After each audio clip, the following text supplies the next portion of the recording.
Hello everyone, welcome back to my channel, welcome back to my mini blog. আর দুদিন হলো বাড়ি এসেছি আর সেরকম কোনো ভিডিও করিনি বাড়ি এসে, কারণ ডাক্তার দেখাবার ছিল, সেই সব কমপ্লিট করছিলাম, তাই জন্য আর ভিডিও করিও নি আর ভিডিও দেওয়াও হয়নি।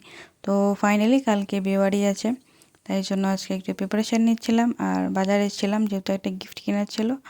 আর ব্লাউজ আমরা এই দোকান থেকে ব্লাউজটা তো নিয়েছিলাম আর গিফটটা নিয়েছিলাম অন্য একটা দোকান থেকে। এই দোকান থেকে গিফটটা নিয়েছিলাম। বেশ ভালোই কালেকশন ছিল, গিফটে দেওয়ার মতন বেশ ভালোই ছিল।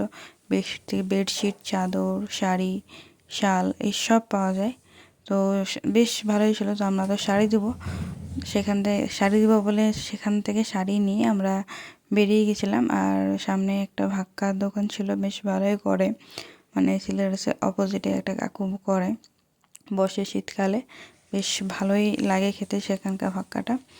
সেখানে ভাক্কা খেয়ে আমরা একটু হাঁটতে হাঁটতে পোস্ট অফিস মোড়ে গেছিলাম। ওখানে একটা বিখ্যাত দোকান আছে ইন্ডিয়া গেট বলে, সেখানে বিরিয়ানি অনেক কিছু পাওয়া যায়, বিরিয়ানি, চিকেন, মাটন, রুটি, রুমালি রুটি সব কিছুই পাওয়া যায়। তো আমরা রুমালি রুটি নিয়ে বাড়ি চলে আসি। আর বাড়ি আসার আগে একজনের বাড়িতে যাওয়ার ছিল, দেখা করার, রাত হয়ে গেছিলো, বাট আমরা গেছিলাম দেখা করতে। তারপর আমরা হাঁটতে হাঁটতে গল্প করতে করতে বাড়ি আসি, বাড়ি এসে খাওয়া দাওয়া করি, খাওয়া দাওয়া করার পর ঘুমিয়ে যাই। তো ভিডিওটা এই পর্যন্তই। যদি ভালো লেগে থাকে তো like, comment, share and subscribe করে দিও। আর তোমাদের সাপোর্ট একটু দরকার আমার এখন। তো চলো, টাটা।